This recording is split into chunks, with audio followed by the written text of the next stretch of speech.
Então, olá, sexto ano. Bem-vindos a mais uma aula em estilo EAD. Como eu já falei na aula anterior, antes de darmos início à nossa videoaula, procure um local silencioso para que vocês possam estar mais concentrados durante a exibição da aula. Usem, se possível, fones de ouvido. Peguem um livro de vocês de ciências. Peguem o caderno de vocês para que vocês possam fazer anotações durante a nossa videoaula. Então vamos lá dar início. Para começarmos a aula de hoje, vamos relembrar um pouquinho do que falamos na aula de quarta-feira. Vamos revisar um pouco o assunto que foi tratado na nossa última aula. Então, na nossa aula de quarta-feira, nós falamos sobre células. Vimos a importância, vimos qual as suas funções, de que formas elas interagem. Então, olha só, falamos principalmente na aula passada sobre as partes de uma célula, sobre seus componentes. Os principais são citoplasma, núcleo e membrana plasmática. Nós vimos que essas células elas unem-se umas com as outras, formando o que nós chamamos de tecidos. Esses tecidos, por sua vez, também realizam união entre si, formando os órgãos, que também unem-se, dando origem ao sistema, e esse sistema dá origem aí ao nosso organismo. Nós vimos que existem dois tipos de células, as microscópicas, que só podem ser vistas com a utilização do microscópio, e as macroscópicas, que podem ser vistas a olho nu. Citamos até como exemplo o ovo. O ovo é um exemplo perfeito de uma célula macroscópica. Vimos que o ramo da ciência que estuda as células é chamado de citologia. Nos dias atuais que nós estamos vivenciando em relação a essa pandemia, ter um conhecimento sobre citologia é de suma importância. Fiquem atentos à nossa aula. Evitem ficarem dispersos, ok? Ficaram com dúvida? Pausa o vídeo, anota a dúvida que você teve em relação ao conteúdo que está sendo explicado para o nosso Tira Dúvida. A aula de hoje nós vamos falar novamente sobre as células, só que nós daremos início a um estudo mais minucioso. Lembra que eu falei no iníciozinho da aula que a célula tem três componentes principais, que são membrana plasmática, citoplasma e núcleo. Então, na aula de hoje, nós vamos falar um pouquinho sobre a membrana plasmática. Estamos vendo agora aí na nossa tela todos os componentes que uma célula possui.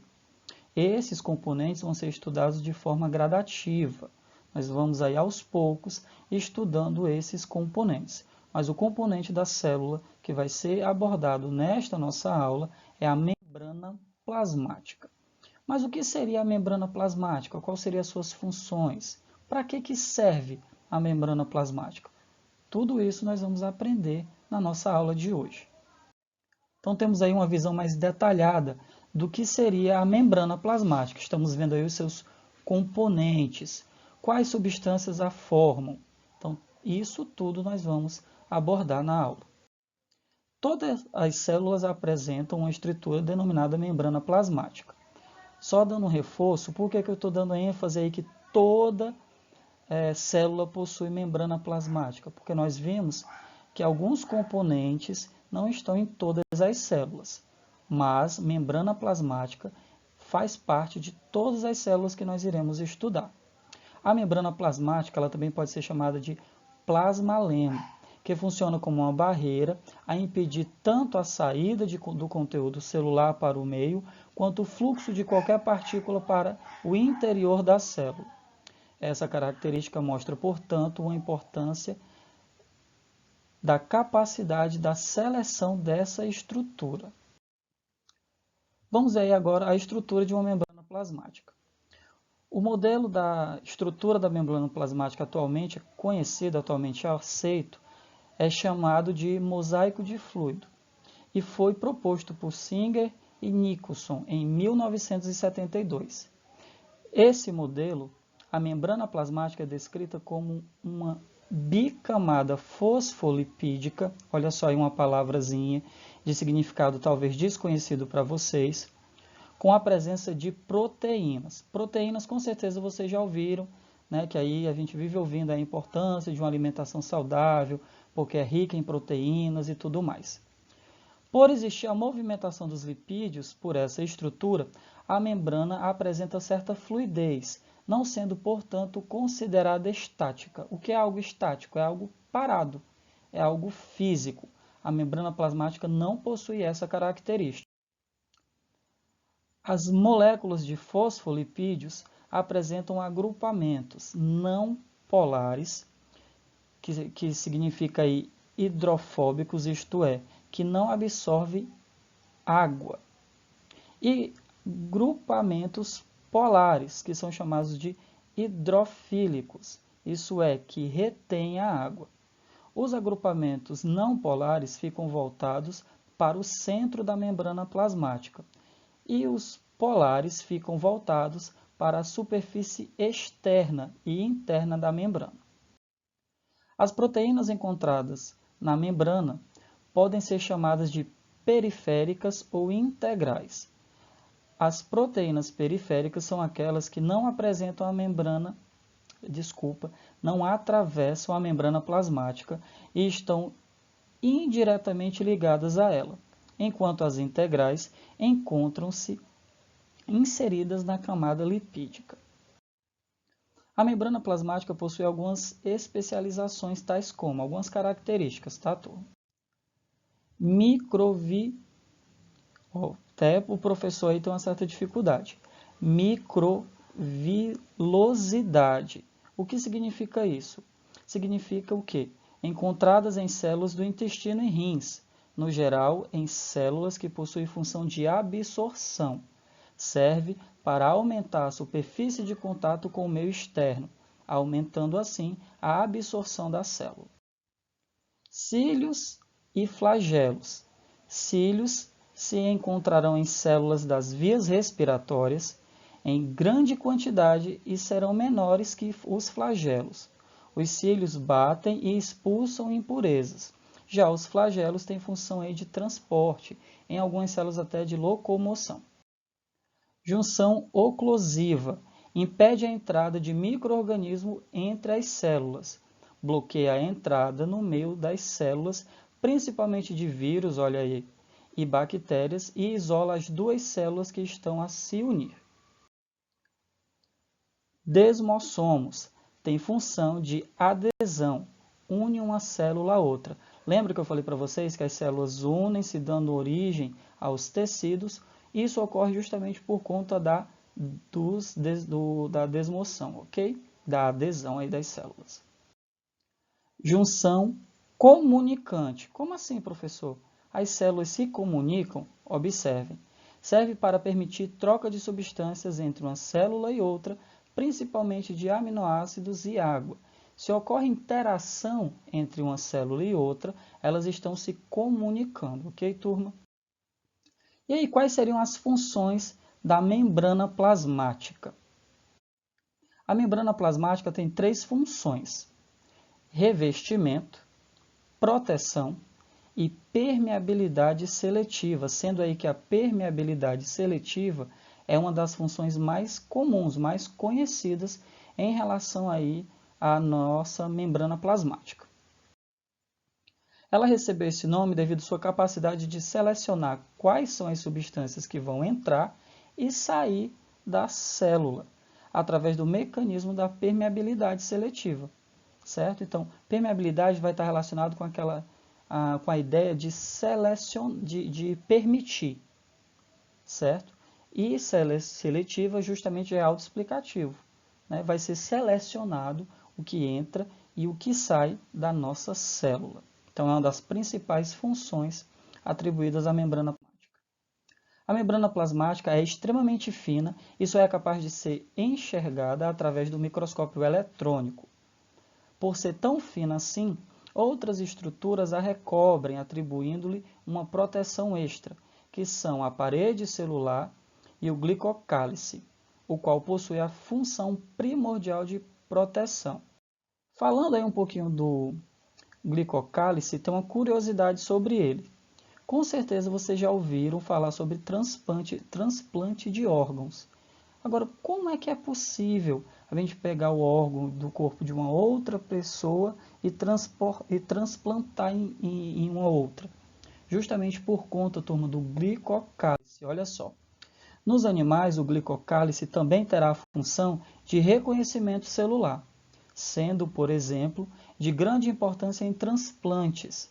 Assim, quanto mais parecido for o glicocálice de uma pessoa com o de outra, mais fácil a compatibilidade de doação, ou seja, a probabilidade de haver uma rejeição de um órgão é quase zero. A parede celular não se encontra presente em células animais, apenas em células vegetais e algas, sendo composta por celulose, olha aí uma palavrinha nova para muitos de vocês, fungos, sendo composta por quitina, um carboidrato polissacarídeo, uma outra palavra aí que para muitos de vocês vai ser desconhecida, mas que aos poucos vocês vão entender, porque essas substâncias também serão estudadas por vocês. E também bactérias, tendo sua composição, tendo em sua composição glicose, açúcares e proteínas. Então nós estamos vendo aí na nossa tela a imagem de uma bactéria e de uma célula vegetal. Além da membrana plasmática, nesses dois tipos de células também vão ser encontrados uma estrutura chamada parede celular. Agora a gente vai falar sobre a importância da membrana celular. A membrana é de suma importância para a manutenção da vida da célula.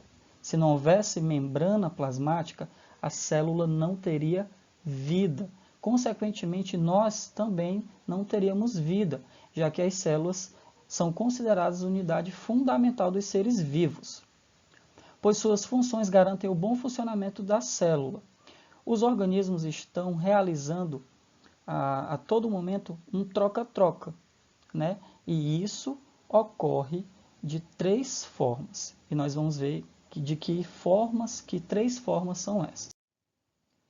Existe aí o processo passivo, ocorre através da membrana plasmática sem gasto de energia. Vamos entender aqui um pouquinho melhor. Professor, então quer dizer que durante o processo passivo, não há aí, a célula, aliás, ela não gasta energia? Não, por isso que ele é chamado dessa forma, de processo passivo. Tentando igualar a concentração da célula com o meio externo. Então, nós temos aí dois meios quando nós estamos falando de células. O meio intracelular, que é aí dentro da célula, e o meio extracelular. Então, nós ouviremos a partir de agora muito essas expressões intracelular, extracelular, gasto de energia, não gasto de energia. Então, quando nós falamos de processos passivos, nós falaremos aí principalmente de difusão e osmose. Vamos entender aí mais um pouco o que seria difusão e osmose e de que forma esses processos ocorrem. Vamos primeiro falar um pouco sobre a difusão.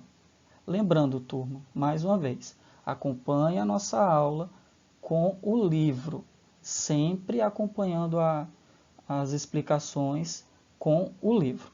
Então, difusão consiste na passagem das moléculas do soluto do local de maior para o local de menor concentração, até estabelecer um equilíbrio. É um processo lento, exceto quando o gradiente de concentração, que é gradiente, a quantidade de concentração for muito elevado ou as distâncias percorridas forem muito curtas. A passagem de substâncias através da membrana se dá em resposta ao gradiente, ou seja, à quantidade de concentração. Olha que interessante. Vi ali, citei para vocês agora a palavra soluto. O que é soluto? É o que pode ser dissolvido. Exemplo, quando eu estou querendo tomar aquele suco, a gente utiliza ali para adoçar o nosso suco o açúcar. O açúcar seria ali então o exemplo de soluto. Já que nós estamos falando de soluto, o nosso suco seria chamado de solvente. Não sei se vocês já ouviram a expressão, mas a água é considerada o quê? Solvente universal, porque ela dissolve muitas substâncias. Essas substâncias que a água dissolve são chamadas de soluto, tá ok? Então deixa eu explicar um processo mais simples para vocês em relação ao que seria a difusão. Lembrando, é um processo no qual a célula não gasta energia, né? Ocorre aí interação, ocorre aí troca entre o meio interno e o meio externo da célula, porém não há aí gasto de energia por parte da célula. Vamos imaginar, por exemplo, você pegar um comprimido, o comprimido aí seria o nosso soluto. E aí você coloca esse comprimido num copo com água, a água seria o nosso solvente. Então, aí a concentração vai ser maior na água ou no comprimido? Vai ser maior no comprimido.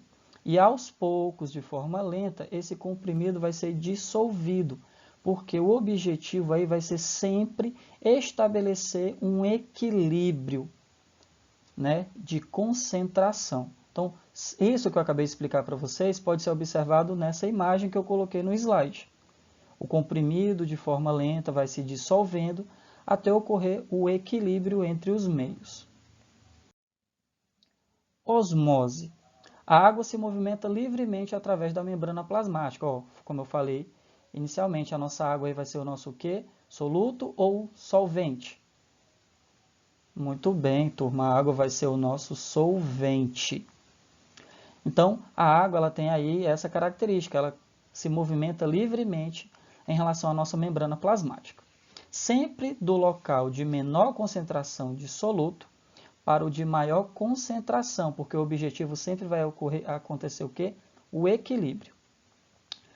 A pressão com a qual a água é forçada a atravessar a membrana plasmática é chamada de pressão osmótica. Então, lembra.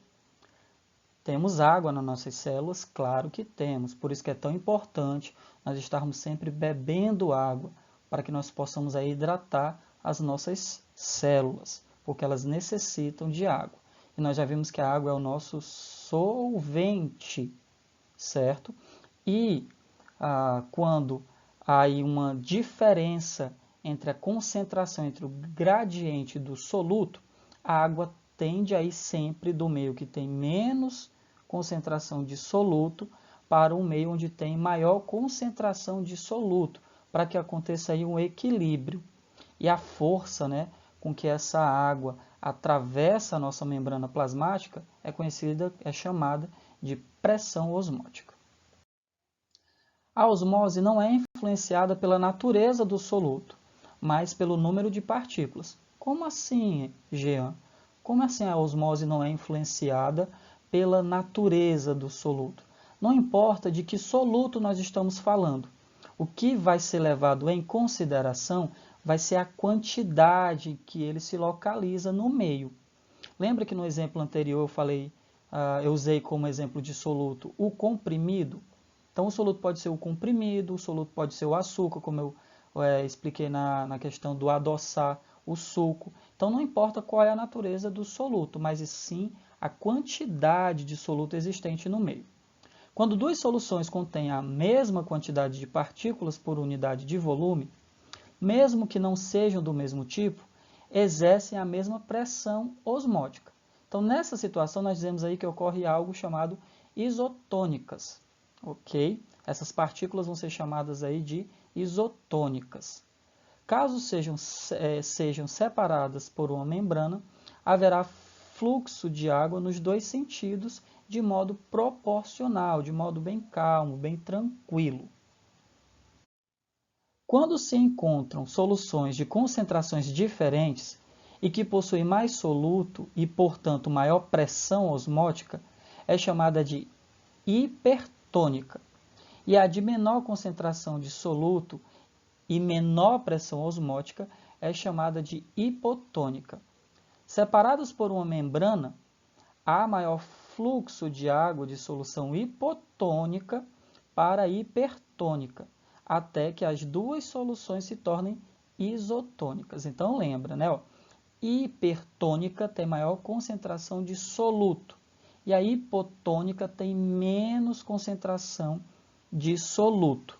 Quando a gente coloca uma solução hipertônica para interagir com a hipotônica, o objetivo delas elas vão se tornar, né, nesse processo, isotônicas, porque o objetivo é sempre o equilíbrio entre a quantidade de soluto existente aí em cada substância, em cada meio. Tá aí, galera, um exemplozinho do que eu falei anteriormente. No nosso primeiro exemplo, nós temos aí uma solução isotônica. A gente observa aí que a concentração de soluto do meio 1 em relação ao meio 2 é a mesma. Na segunda solução aí, no exemplo 2, nós temos uma solução hipertônica, né? Nós estamos aí observando que a água no meio onde tem menos soluto está indo para o meio onde tem maior concentração de soluto. Então a gente vê aí no nosso exemplo 2 que a água está saindo do meio 1, do meio 2 para o meio 1. E no exemplo 3, nós estamos vendo aí o contrário, né? Solução hipotônica. Temos aí no ambiente 1 uma grande concentração de água, mas a gente está vendo aí uma pouca concentração de soluto. Já no ambiente 2, há uma grande concentração de soluto, então a água tende a ir deste meio, chamado aí, nesse caso, de solução hipotônica. Ok, turma? Professor, mas essas palavras são tão complexas. Até eu, turma, na hora de pronunciar algumas palavras, vai ter ali uma certa gagueira, né? Vocês sabem, tio de vocês, aí na hora das aulas, né? De vez em quando deu umas gaguejadas, mas nada disso vai influenciar no nosso aprendizado. O importante é a gente aprender o conceito, saber o significado das coisas. E com o passar do tempo, a gente acaba aí pronunciando as palavras de forma correta. Então, existem soluções isotônicas, onde aí a concentração de soluto é a mesma. Existem aí solução hipertônica, onde a concentração de soluto é bem maior.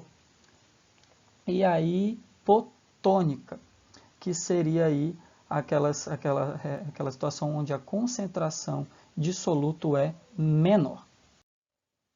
Olha só uma coisa interessante, turma. A osmose pode provocar alteração no volume celular. O que seria isso?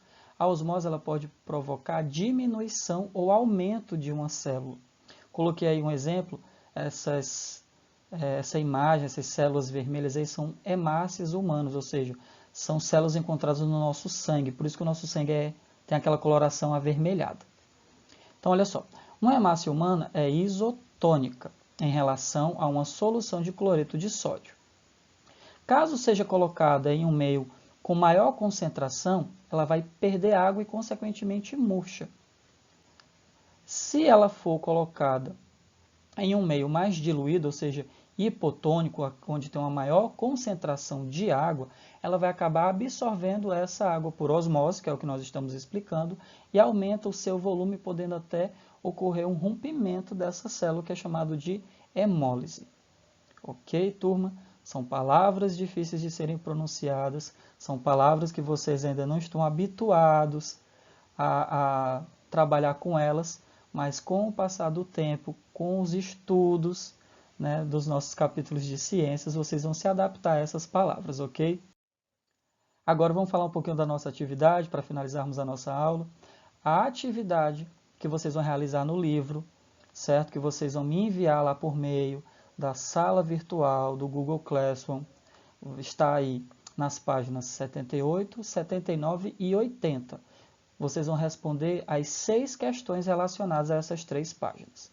Então, turma, eu espero que com essa videoaula vocês possam ter compreendido, ter dado início aí a um estudo fantástico que nós vamos realizar durante o nosso ano. Não importa se essas nossas aulas de início a esse assunto estão sendo à distância, mas o importante é nós não desanimarmos em relação aos nossos estudos. É importante estudar, sim, então mantenham o foco. Eu estou junto com vocês nessa caminhada. Eu também estou sentindo uma diferença muito grande. Eu sinto falta do ambiente da sala de aula, mas essa fase, esse momento, ele vai passar e nós vamos sair bem mais fortificados em relação ao que nós éramos antes dessa pandemia. Então, galera, um abraço. Vão agora aí realizar a atividade de vocês e até a nossa próxima aula.